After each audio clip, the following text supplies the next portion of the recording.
back!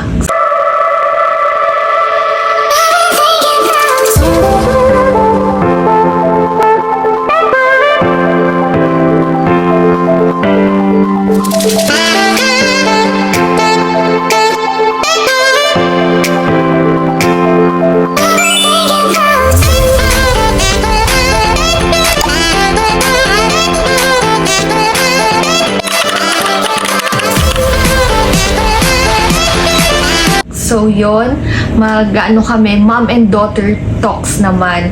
So, may rinedy ako na iilang question para sa kanya. So, ready ka na ba? Na ano? Na sagutin yung mga niready kong question? O, di na natin ito gagawin. Ano, yes. So, how are you? Kamusta I'm ka? fine po. Ito.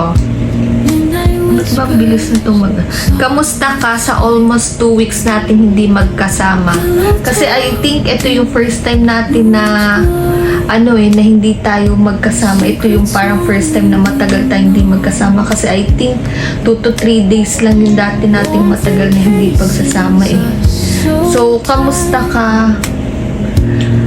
Kamusta ka na wala sa tabi mo ako? Malungkot po. Kasi Bakit? po hindi ko na po ikaw nahahag, nakikiss. Yun lang din time po natin. Pero, naman po, napalaki nyo naman po akong kaya ko naman po sa sarili ko, kaya ko pong asukasuhin at Maging independent. Opo, pinalakan niyo po akong maging independent. Kaya ganun din. Kaya habang kahit sabihin kong almost, sa akin naman masyadong matagal na yun. Pero kampante yung isip ko. Kasi like, nag-update naman tayo sa isa't isa. Tapos, chat, nag-chat naman tayo. Pero, kampante yung isip ko na lumaki kang independent na marunong ka sa sarili. Kaya yun. So, kamusta ka sa school mo? Yun po, okay lang naman po. Bumabawi na po kasi na yung second quarter. Wow! Tsaka nakaka-perfect na po ako ng mga quizzes. Ito, mukhang matinding tanungan to Ito, masaya ka ba kay Tito Dan mo? Bakit? Ayun naman po, masaya-masaya po ako sa kanya kasi nga po tinupad niya po yung pangarap ko na maging happy family. Wow. Tsaka po malambing, mabait. Yung napaka-sweet niya po sa amin ni Mami. Para po siyang kapag na-chat po sa akin, tinatanong niyo po kung minsan kung kamusta na po ba ako. O kahit magkasama tayo sa bahay. Mga ganyan. Handa ka na ba maging ate? Handang-handa na po, noon pa po. Opo. Di na. Handa-handa na po. Ito, anong feeling na magkakaroon ka rin ng kapatid at magiging ate ka na? Feeling ko po, masaya-masaya po ako kasi nga po, dati po, pinapangarap ko po talaga magkaroon ng kapatid. Like, gusto ko po maging ate, gusto ko po Pero mo, 9 years na Tsaka po yung mga bata, Makiano ka rin kasi, makibata ka rin kasi. Like, di ba yung kapatid ni Tito Dan mo, si Alim yun. Alim Yun. So, ito. Excuse me. Kapag andito na si Rosie, possible ba na magselos ka? Kasi baka kung sakali mangyari na hindi kita mabigyan ng time, sasama ba ang loob mo o hindi? Bakit? Huwag kang umiyak. Joke lang. Sa akin po, hindi naman po ako magsiselos. Kasi ba't naman po ako magsiselos? Kailangan din naman po ng attention ng baby. Attention. Opo, kasi nga po baby pa lang, newborn, kaya kailangan pa po siya masyadong madaming attention. Pero kaya ko naman na po sa sarili ko. Malaki na po kasi ako, kaya ko na po sa sarili ko. Pero syempre, yung tanong kong yun, hindi ko rin naman nahayaan na mawalan ako ng oras sa'yo. Kumbaga, syempre, tulad niyan, mami na ako sa inyong dalawa ni Rosie, syempre, kailangan ko, kumbaga, as a mami, kailangan kong i-organize yung oras ko sa inyo. Ba't naiiyak ka na?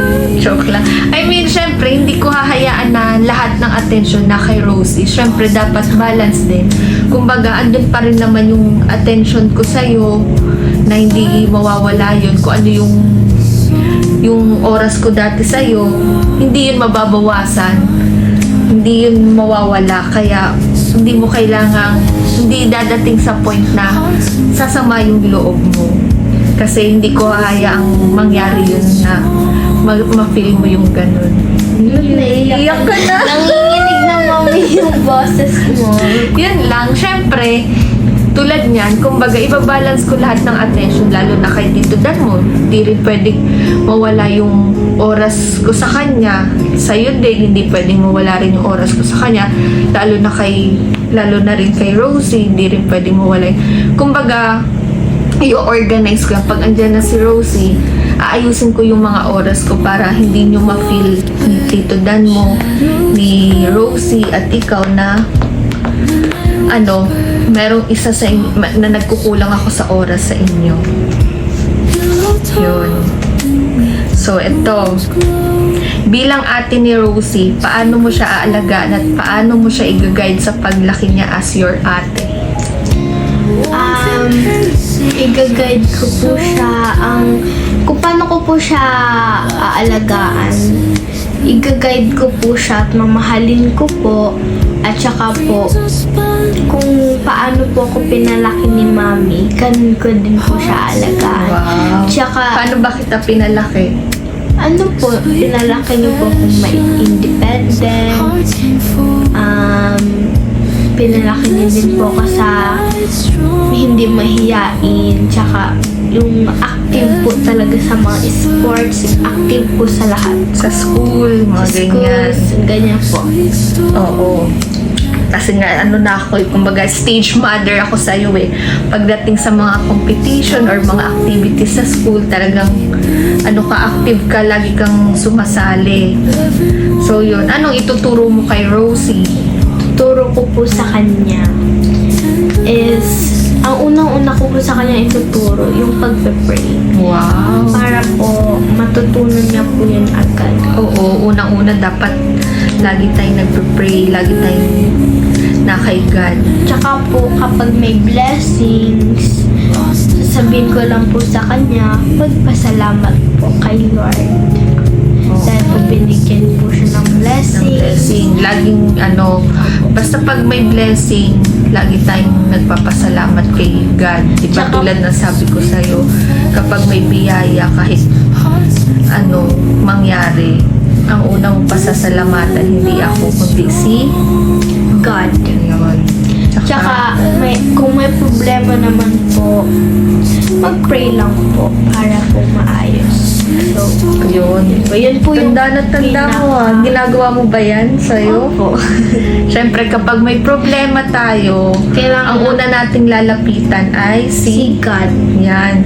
Kasi wala namang ibang tao na tutulong or kundi si God God lang ang unang tutulong sa problema natin. Lagi lang tayo magdadasal doon, talagang makakalimot sa taas.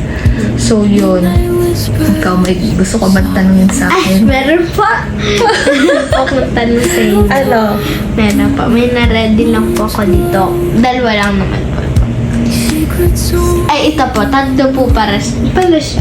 Wait lang Gusto po. ko tignan pero ikaw hindi ka tumitingin sa question ko ah. Talagang Hindi pa. talagang So, ready ito po. ka sa Mahirap po ba magbuntis? mahirap magbuntis. Kasi siya eh, akala ko madali lang magbuntis kasi nung pinagbubuntis kita, hindi ko naranasan yung selan, hindi ko naranasan yung pagiging, yung pagiging sensitive sa pagbubuntis, hindi ko naranasan magsuka-suka, yung mga ganun na nahihilo. agad. Oo, hindi ko siya naranasan sa'yo. So, nung time na eto na nga na nagbubuntis ako kay Rosie, iba-iba pala siya, iba-iba pala yung niya. Pwede siyang sa panganay, maselan, pwedeng hindi maselan, pwedeng sa pangalawa, maselan, pwedeng hindi maselan. Kasi po, pag minsan po, So yun, sa masasabi ko, sa ngayon, sa nararamdaman ko, yun, kumbaga, siya, mahirap na hindi. Yun. Kasi Parang po, ganun. tuwing pong nagmamall kami, sinasabi niya po sa akin, napagod na ako. Like, kapag konting minuto po siya, gusto niya na po agad. We're back again and again dahil nalobat po yung phone ko. Kaya ganito yung position namin. So, hindi ko na alam ano nang pinag-uusapan namin dalawa. So, sige. Sige po. Magtanong Ito ka. na. Ay, ito naman po. Tatanong ko naman po sa inyo.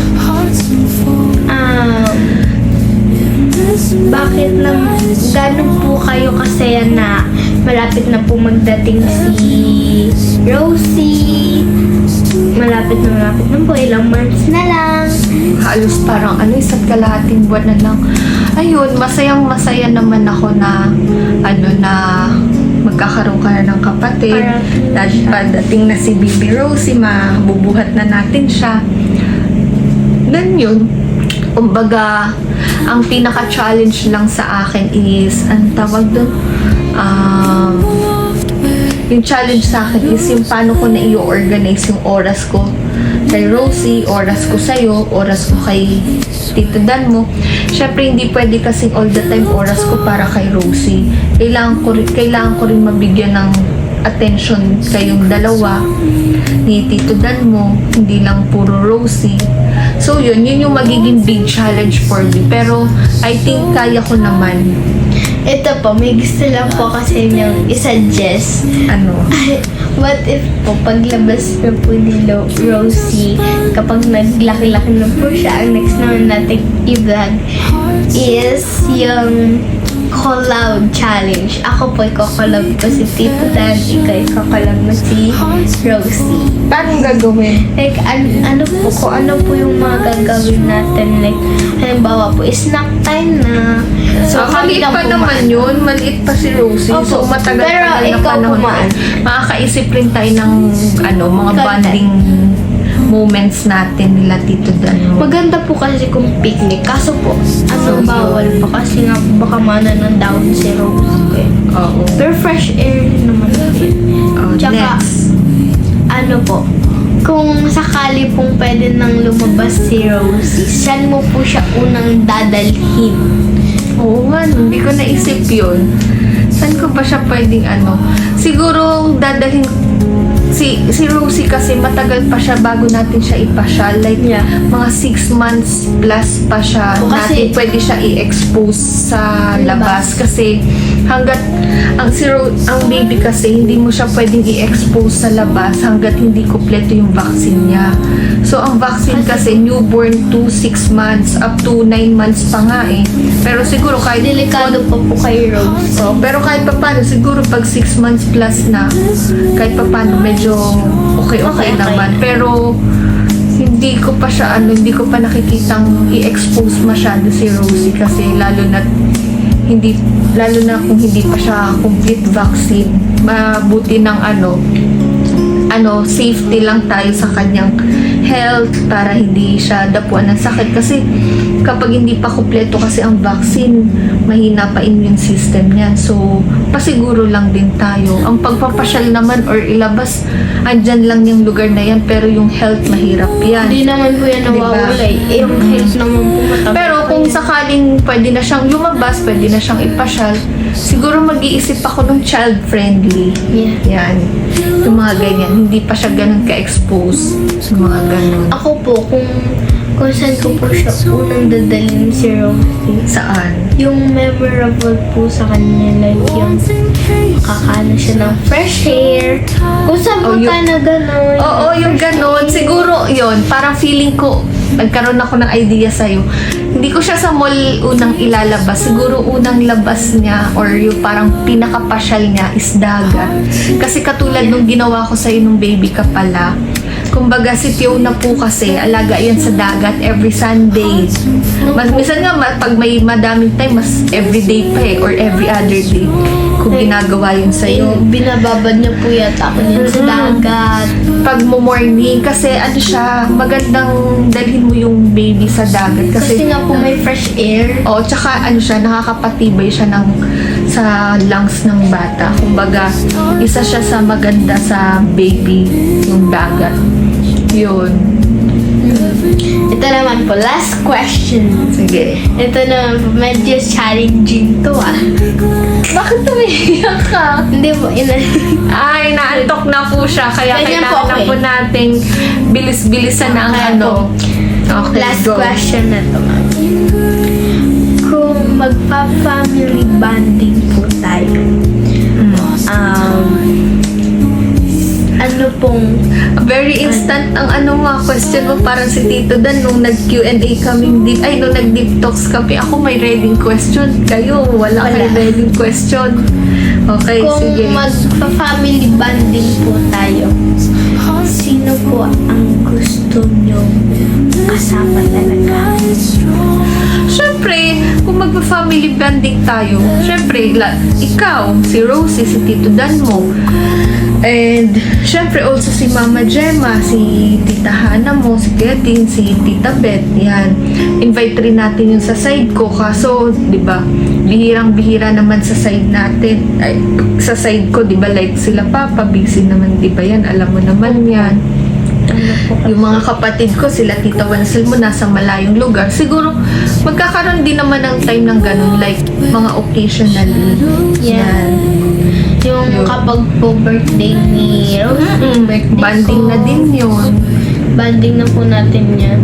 Yung birthday ko, at yun lang po. Yun. Yan. Maraming salamat po. O, sige, wala nang question.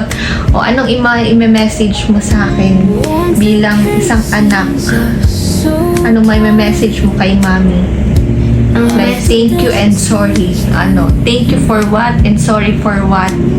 Mga ganon. thank you for salamat po sa inyo kasi po inalagaan niyo po ako, pinalaki niyo po akong maayos, tsaka binibigyan niyo ko mga healthy foods, lagi niyo po kong pinapasaya, at sorry po kung na-stress kita minsan, tapos minsan kung mababa ang score ko sa school, Okay. tapos kung ini-stress kita minsan, yun lang. Ako, thank you and sorry. Siguro, sa sorry muna tayo para pang finale yung yung masaya. So, sorry anak kung minsan nagagalitan ka ni Mami. Siyempre, di naman maiiwasan yun.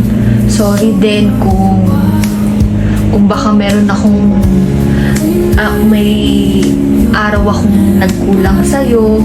Then, ngayon, sorry kung hindi kita masyadong yung tawag doon, medyo natututukan ng pansin ngayon dahil nga third trimester ko na, so may may moments na akong tawag doon, antok, tamad minsan, pero huwag ka mag-alala kasi yung lahat ng pagkukulang ko ngayong habang buntis ako is babawiin ko yun pag nanganak ako. So wait ka lang kasi mas matindi ang bawi ko. Bibigyan mo po ang iPhone. Mali, hindi. Mas matindi yung gagawin kong bawi. Diba, ganon. And then, yun lang naman yung susorry ko sa'yo. Nagalit ako. Sorry lang dahil medyo di kita napu-full attention dahil nga sa nararamdaman ko mga ganyang mga buntis moments, mga buntis mood. So, yun. So, thank you kasi nabigyan akong katulad mo na napaka-talented. Wow! Matalino. Magaling sumayaw. Magaling kumanta, hindi eh. Magaling sa arts and crafts, yan. And then, yun, achievement mo sa lahat ng bagay, mga achievement mo, nagiging panlaban ka sa school, mga ganyan. Lalo na po So, dito yun. sa Chongwa. Thank you kasi sumusunod ka sa akin. Thank you kasi yung mga pagpapalaki ko sa'yo, tsaka yung pag-aalaga ko sa'yo is na-appreciate mo siya. Tsaka na-adapt mo din siya. Kaya kampante yung isip ko na lahat ng bagay is kaya mo na kahit pa paano hindi mo kailangan ng assist ko or ng help ko. Kasi alam ko na na kayang-kaya mo siya. So, yun. And Fiona is sleepy na. Antok na siya kasi may school pa siya tomorrow. So, dito na muna po namin tatapusin ang aking vlog. So, yun. And hello po sa lahat na nanonood. Thank you po. And ano ba yan? Ngayon na lang po ulit ako nakapag-upload kasi simula po na galing kami Manila ni Tito Dan mo na almost 2 weeks po is ano ba yun? Pagod po siya. Sobra. Everyday nasa layasan, everyday na walang maayos masyadong pahinga. So, nung umuwi kami dito ni Dan, so yun, nag full time rest muna po ako. So, medyo okay na po. So, yun, balik-balik na muna tayo sa kapag kaya mag-vlog. So, yun lang po, and thank you po sa pagnanood. Sana nag-enjoy po kayo. Bye! Bye! Good night! Do not forget to Like, share, and subscribe!